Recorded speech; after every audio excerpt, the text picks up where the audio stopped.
بر صاحب پاکستان اور افغانستان کا جو ریفرنس ہے، دنیا عموماً پاکستان کو افغانستان کی وجہ سے جانتی ہے، کیونکہ وہ کہتے ہیں جناب یہ وہاں پہ دہشت گرد ہیں، امریکہ نے دہشت گردی کی جنگ لڑنی تھی، اور ہم نے بھی اپنے 50 سال اپنا معاشرہ، سیاست، اپنی جیو پالیٹکس، اپنی اکانومی، سب کچھ افغانستان پہ قربان کر دی۔ آج میں بلومبرگ کی ایک رپورٹ دیکھ رہا تھا جس میں وہ کہہ رہے تھے کہ افغانستان کی کرنسی 5-6% بہتر ہوئی ہے، ہماری کرنسی 35-36% نیچے گئی ہے۔ بر صاحب ایک بات، دوسرا بر صاحب سب سے امپورٹنٹ یہ ہے کہ جب پاکستان کو ڈالر چاہیے تو پاکستان کے جو لوگ ہیں وہ اسمگلنگ میں انوالو ہیں، اور ڈیلی انلیگل پیسہ جو ہے وہ افغانستان جا رہا ہے۔ اور ایسے لگتا ہے بر صاحب کہ جیسے افغانستان کے لوگوں میں زیادہ نیشنلزم ہے ایز کمپیئر ٹو پاکستان کے لوگوں میں، کہ ان کو نہیں پتا کہ یہ پیسہ ہم جو ٹرانسفر کر رہے ہیں یا گرے مارکیٹ میں یا بلیک مارکیٹ میں۔ دوسرا بر صاحب انہوں نے یہ کہا کہ آپ اگر ہمارے ساتھ کاروبار کریں، کوئلہ خریدیں گے تو آپ ڈالر میں کریں گے، آپ پاکستانی روپے میں نہیں کر سکتے۔ بر صاحب یہ جو کوشچن ہے کہ ایک طرف ہماری اتنی قربانیاں ان کے لیے اور آج وہ سب بھول گئے، اور دوسری طرف یہ جو کوشچن ہے ہماری نیشنلزم کا، یہ بھی تو ایٹ کوشچن ہے کہ لوگوں کو پتہ ہے کس طرح ملک جو ہے ڈیفالٹ ہونے کے قریب ہے، آئی ایم ایف کے پیسے دینے ہیں، کیا کیا کرنا ہے، لیکن پاکستانی کس طرح اپنی سارے قانون کی وائلیشنز کرتے ہوئے پیسہ جو ہے وہ افغانستان جاتے ہوئے بھیج رہے ہیں۔ سر ہاؤ ڈو یو سی دس سر؟ دیکھیں جی، یہ جو ہے جتنے بھی یہ ایشوز آپ نے اٹھائے ہیں ان کے ساتھ بہت سارے جو ہے وہ میتھ ایسوسیٹیڈ ہیں۔ پہلی بات یہ ہے کہ یہ جو بات آپ کر رہے ہیں نا کہ ہم نے بہت بڑی قربانی دی افغانستان کے لیے، تو اس کا ان کے پاس کوئی ریگارڈ نہیں ہے، تو اس کے بجائے کہ وہ ہمیں کوئی کسی طرح کی رعایت دیں یا کسی طرح اکوموڈیٹ کریں، وہ سخت جو ہے وہ موقف اختیار کر رہے ہیں۔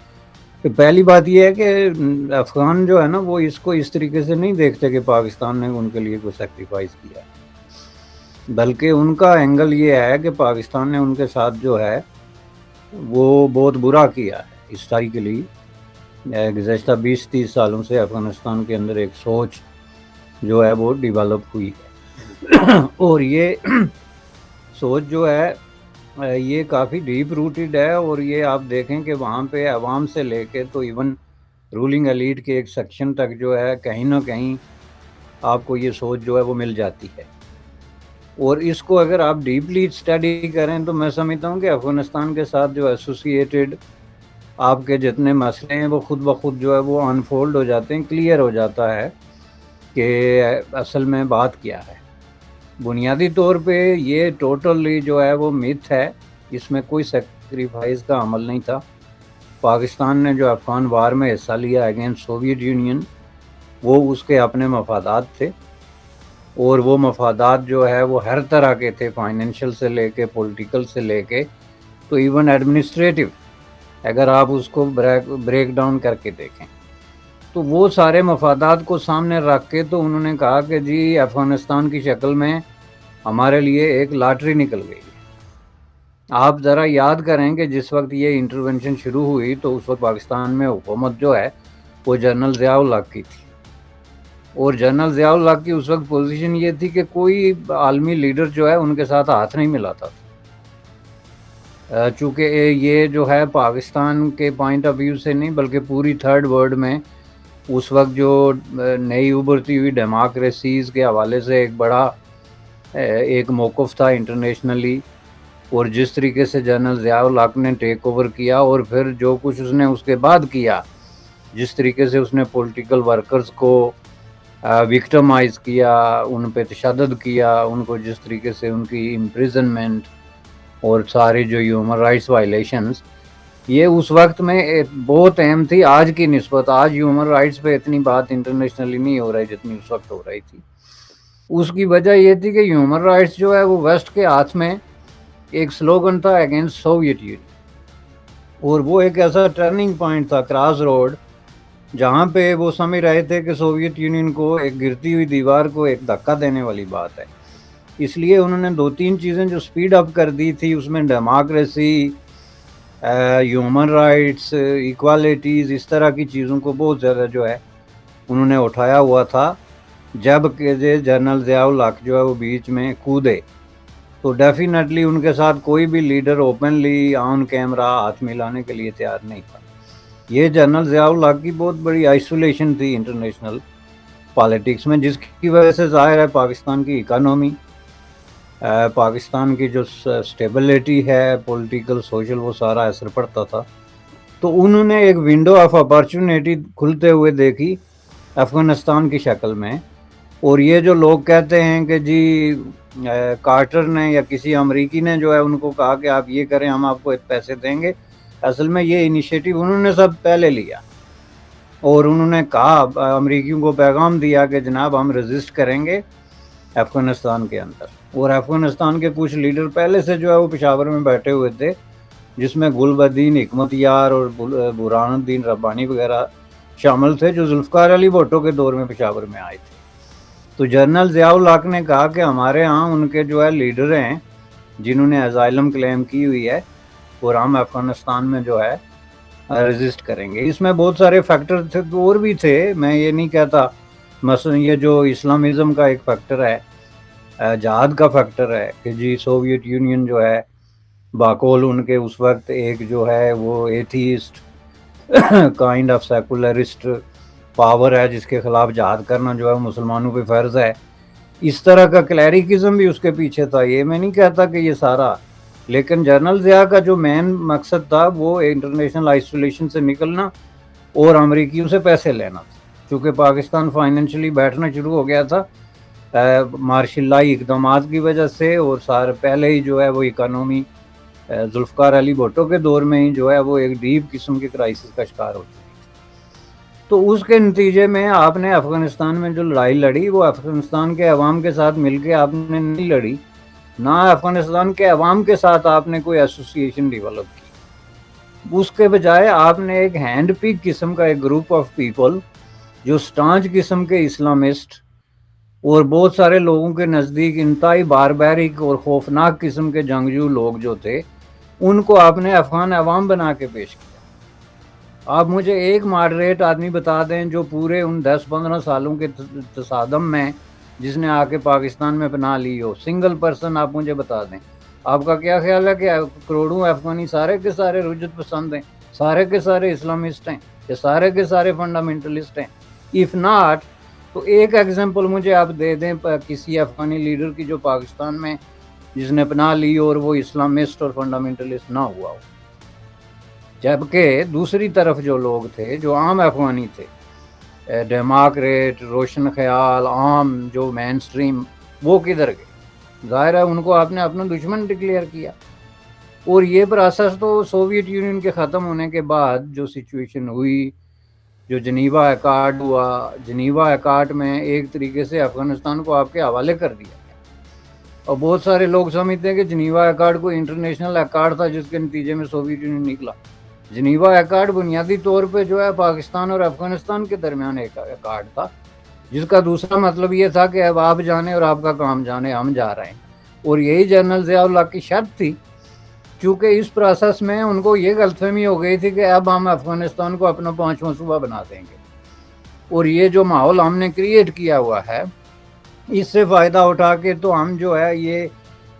جو ڈیورنڈ لائن ہے یا جو ہمارے اختلافات ہیں سرحدوں پہ، یہ فری موومنٹ کا معاملہ ہے، اس کو ہم جو ہے وہ ریزالو کر دیں گے. یہ تھا بیسک ان کا فوکس، جس کے نتیجے میں انہوں نے طالبان کی جو ہے وہ پشت پہ کھڑے ہو گئے. اور جو ظلم طالبان نے افغان عوام کے ساتھ کیا، سوویت یونین نے کچھ نہیں کیا. نہ اس صورت میں جو سوویت وہاں پہ موجودگی کی وجہ سے افغان سوسائٹی اتنا زیادہ تشدد اور ڈویژن کا شکار نہیں ہوئی جو طالبان کے دور میں جا کے ہوئی، جس کے نتیجے میں افغان عوام میں یہ ایک تاثر ابھرا کہ یہ سب جو ہے وہ پاکستان کا کیا کرایا ہے. اور یہ بہت حد تک درست بھی تھا. اگر طالبان کی پشت پہ پاکستان کھڑا نہ ہوتا، ان کو اسلحہ، ٹریننگ، فوجی مدد، خود بھی یہ کلیئر ہے کہ پاکستان کی بہت سارے جو فوجی آفیسر تھے وہ افغانستان میں جا کے طالبان کے شانہ بشانہ نہ صرف لڑتے تھے بلکہ بعد میں ان کی ایڈمنسٹریشن میں شامل تھے. اب آپ یہ کہہ سکتے ہیں کہ وہ ممکن ہے وہ انڈیویجولی ہوئے ہوں، لیکن وہ ہائی رینکنگ قسم کے آفیسر تھے. تو ان سب چیزوں کو سامنے رکھ کے تو پھر افغانیوں نے جو ہے اس کے خلاف ایک ری ایکٹ کیا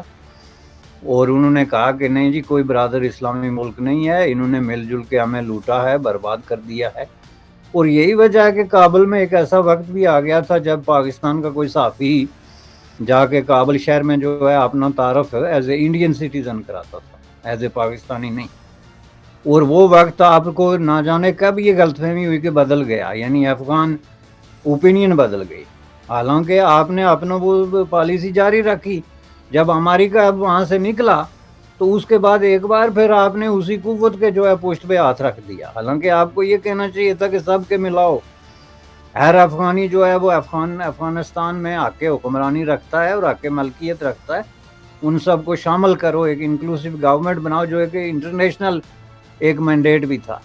اس کے بجائے آپ نے پھر ایک دفعہ جا کے آپ کے سابق وزیر اعظم نے اور اس وقت جو آپ کی ملیٹری اسٹیبلشمنٹ میں لیڈرشپ نے جا کے تو ان کو آشیرواد دی کہ یہی افغان عوام کے اصل لیڈر ہیں۔ یہی تو پرابلم ہے، یہی تو اصل مسئلہ ہے کہ آپ افغان عوام جو ہیں وہ لٹریلی جو ہے دے ہیٹ دس ہول پروسیس، اور اس کے نتیجے میں جو لوگ اس کے پیچھے کھڑے۔ تو آپ اگر یہ سمجھتے ہیں کہ وہاں کوئی محبت ہے جس میں کمی آ گئی، تو ایسی کوئی بات نہیں۔ ٹو کٹ اٹ شارٹ، آپ کی دوسری بات کو میں جوڑوں، پاکستانی روپیہ جو ہے وہ اس وقت مٹی میں مل گیا ہے اور دن بدن ملتا جا رہا ہے، اور اس بات کی تردید خود حکمران جو پاکستان کی رولنگ ایلیٹ ہے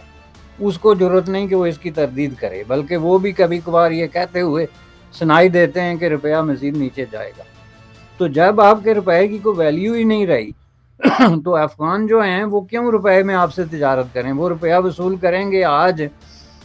جو ہے 200، تو وہ 2 مہینے بعد جو ہے وہ 400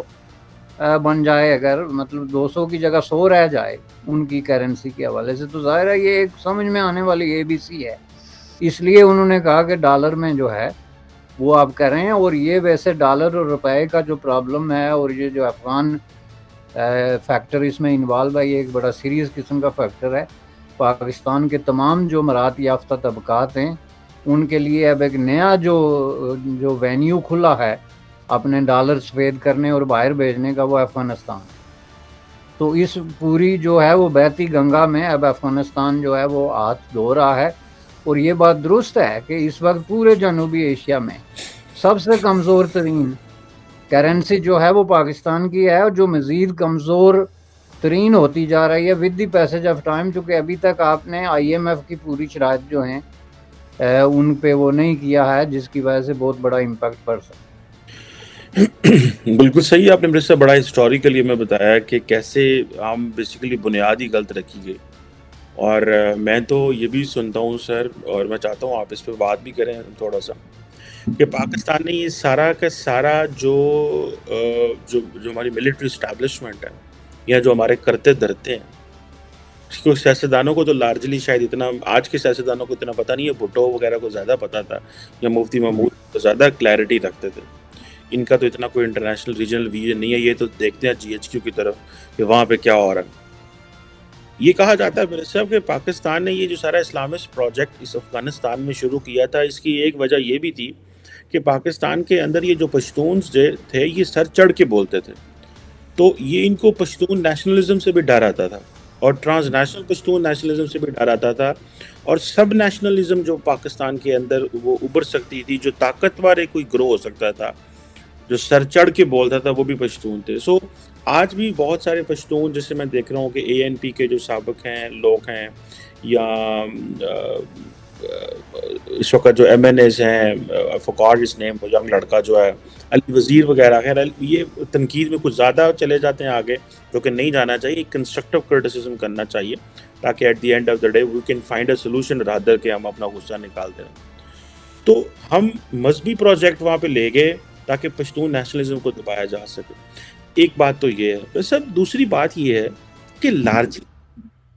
ہم اتنے انٹلیکچولی بینکرپٹ ہیں کہ پاکستان کی پولیٹیکل ایلیٹ ان چیزوں پہ بات بھی نہیں کرتی۔ یہ کوشچن کہ پاکستان میں پچھلے افغانستان، ہم امریکہ کو ناراض کر بیٹھے کہ جی وہ افغانستان جو ہے نا وہ تو طالبان کے بڑا قریب ہے،